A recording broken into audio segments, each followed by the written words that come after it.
एक गांव में एक किसान अपनी पत्नी और दो बच्चों के साथ रहता था। वह किसान बहुत ही ज्यादा परेशान रहता था। अपने दो बच्चों और पत्नी की जरूरतों को पूरा नहीं कर पाता था। शायद यही उसकी परेशानी की सबसे बड़ी वजह थी। समय बीतता गया, उसकी परेशानियां परिवार की जरूरतों के साथ बढ़ती ही जा रही थी। वह दिमाग से और मन से बहुत अशांत रहने लगा था। कहीं न कहीं वह बहुत ज्यादा दुखी हो गया था अपने परिवार की जरूरतों को नहीं पूरा कर पाने की वजह से। एक दिन उसने यह फैसला लिया कि वह अपने घर को, अपने परिवार को, अपने बच्चों को छोड़कर कहीं दूर चला जाएगा। अंततः वह मनहूस दिन और काली रात आ गई जिस दिन वह अपने परिवार को, अपने बच्चों को, अपनी पत्नी को छोड़कर घर से कहीं दूर चला गया। वह किसान चलता ही गया, चलता ही गया। रात से सुबह हो गई, सुबह से फिर दोपहर, दोपहर से शाम, शाम से फिर रात, फिर सुबह हो गई। उस किसान की मन की पीड़ा इतनी ज्यादा थी कि उसके पैरों के छाले और पैरों से बह रहे खून के आगे फीके पड़ गए थे। ना भूख की चिंता, ना प्यास की चाह, बस चलता ही गया, चलता ही गया। आखिरकार जंगल में चलते चलते उसका शरीर इतना ज्यादा थक गया कि वह एक नदी के किनारे जाकर वह गिर पड़ा। कुछ घंटों बाद उस किसान को होश आया। वह बेचारा इतना ज्यादा प्यासा था कि तुरंत वह नदी के पास गया। जैसे ही वह पानी पीने के लिए हाथ पानी में डाला, उसे सामने नदी के उस पार कुछ लोगों का झुंड दिखाई दिया। उसने ध्यान से देखा तो उसे एक वृक्ष के नीचे महात्मा गौतम बुद्ध बैठे हुए नजर आए। वह तुरंत दौड़ के उनके पास गया और उनके पैर पर गिरकर बोला कि हे महात्मा, हे भगवान गौतम बुद्ध, मुझे अपनी शरण में ले लीजिए, मुझे अपना शिष्य बना लीजिए। महात्मा गौतम बुद्ध के शरण में आया हुआ कोई भी व्यक्ति खाली हाथ वापस नहीं जाता। यह किसान तो केवल उनका शिष्य बनना चाहता था। महात्मा गौतम बुद्ध जी ने उसकी मनोदशा को देखते हुए उसे अपना शिष्य बना लिया। महात्मा गौतम बुद्ध और उनके शिष्य वहां पर केवल विश्राम कर रहे थे। उनका विश्राम भी पूरा हो चुका था। वह किसान भी अब महात्मा गौतम बुद्ध जी का शिष्य बन चुका था। अब समय हो चला था आगे की यात्रा को पूरा करने की। गौतम बुद्ध और उनके शिष्य आगे बढ़ते चले गए। कुछ दूर निकल जाने के बाद गौतम बुद्ध जी को बहुत जोर की प्यास लगी। उन्होंने अपने इस नए शिष्य अर्थात किसान से बोला कि प्रिय शिष्य, जाओ, पास में एक सरोवर है, वहां से मेरे लिए पानी लेकर आओ।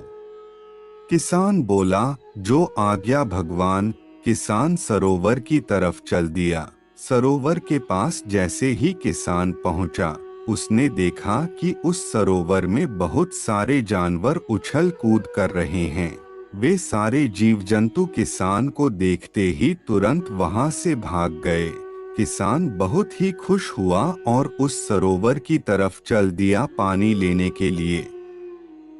परंतु जैसे ही किसान सरोवर के पानी के तरफ हाथ बढ़ाया, उसने देखा कि पानी बहुत ही ज्यादा गंदा था। किसान निराश होकर वापस गौतम बुद्ध जी के पास आ गया। गौतम बुद्ध जी ने उससे पूछा, पानी कहाँ है? किसान ने दुख भरे शब्दों के साथ कहा, हे भगवान, मैं जैसे ही उस सरोवर के पास पहुंचा तो मैंने देखा कि उस सरोवर में काफी सारे जीव जंतु उछल कूद कर रहे थे और उनके उछल कूद करने की वजह से उस सरोवर के जमीन के तल में बैठी हुई सारी गंदगी, सड़े हुए पत्ते उस पानी में घुल मिलकर एक कीचड़ का रूप ले लिए थे। यही कारण है कि मैं वह पानी लेकर नहीं आया, क्योंकि वह पानी पानी नहीं कीचड़ हो चुका था। महात्मा गौतम बुद्ध जी उस किसान की बातों को समझ गए और मुस्कुराते हुए उन्होंने कहा कि मैंने तुमसे सरोवर का पानी मांगा था। मैंने यह नहीं कहा था कि पानी अगर गंदा हो तो पानी लेकर मत आना। उन्होंने अपने दूसरे शिष्य से अनुग्रह किया कि जाओ और सरोवर से पानी लेकर आओ। उनका दूसरा शिष्य निकल पड़ा पानी को लाने के लिए और कुछ देर पश्चात वह पानी लेकर वापस आ गया।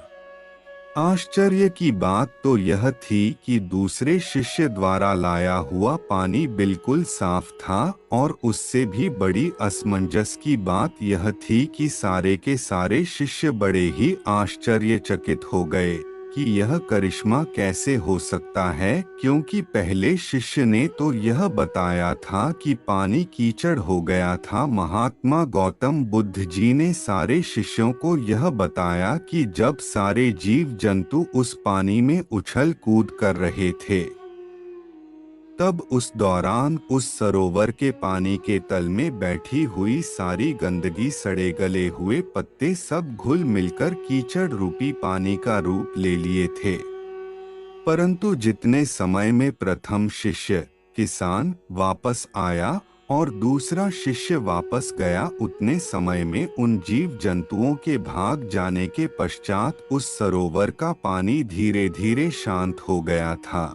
और जैसे जैसे सरोवर का पानी शांत होता गया, उस सरोवर के कीचड़ रूपी पानी में खुली हुई सारी सड़ी गली पत्तियां और मिट्टी धीरे धीरे शांत होकर उस सरोवर के तल में जाकर बैठ गए, जिससे उस सरोवर का पानी शांत होकर साफ हो गया तथा सारे गले हुए सड़े हुए पत्तियां भी शांत होकर आराम से उस सरोवर के तल में जाकर बैठ गए थे। प्रिय शिष्यों, अगर उस सरोवर में किसी भी तरीके की कोई हलचल नहीं होती तो उस सरोवर की हर एक चीज जिसको जहां पर होनी चाहिए थी वह वहीं पर ही रहती। उन जीव जंतुओं के हलचल की वजह से सरोवर के तल में बैठी हुई सड़ी गली पत्तियां, मिट्टी उस शांत पानी में मिलकर एक कीचड़ का रूप ले लिए थे। ठीक इसी प्रकार से हर एक व्यक्ति के जीवन में तरह तरह की समस्याएं, परेशानियां और कठिनाइयां आती हैं, जिसकी वजह से हमारे मन में हलचल सी मच जाती है, हमारा दिमाग और मन अशांत हो जाता है। तत्पश्चात हम कोई गलत निर्णय अर्थात फैसला ले लेते हैं। परंतु अगर हम थोड़ा समय देकर उन कठिनाइयों, परेशानियों और समस्याओं के बारे में समझने की कोशिश करें तो मन की हलचल उस सरोवर की पानी की तरह शांत हो जाएगी, जिससे हम अपने जीवन में सही निर्णय का चुनाव करते हुए उसका समाधान निकाल लेंगे। किसान को महात्मा गौतम बुद्ध जी की सारी बातें बिल्कुल साफ साफ समझ में आ गई।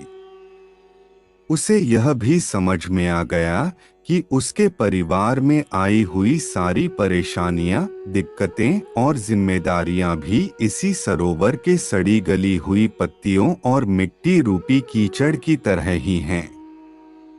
बस जरूरत है थोड़ा समय निकालकर मन को शांत करते हुए उन परेशानियों, दिक्कतों के बारे में समझने और उसका समाधान निकालने की। दोस्तों, समय के साथ साथ हर एक इंसान की जरूरतें बढ़ती ही जाती है।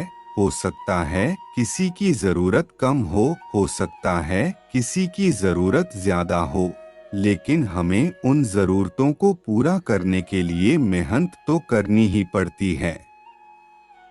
हाँ, यह जरूर है कि मेहनत करते वक्त हमें बहुत सारी कठिनाइयों और समस्याओं का सामना करना पड़ता है। इसी वजह से बहुत बार हमारा मन अशांत हो जाता है, निराश हो जाता है, दिल दिमाग में एक अजीब सी हलचल होने लगती है, जिसकी वजह से हम गलत फैसला ले लेते हैं। परंतु दोस्तों, हमें घबराने की जरूरत नहीं है, हमें अपने दिमाग को शांत करने की जरूरत है। थोड़ा समय देकर इसके बारे में सोचने की जरूरत है। इसका समाधान कुछ न कुछ जरूर निकल आएगा।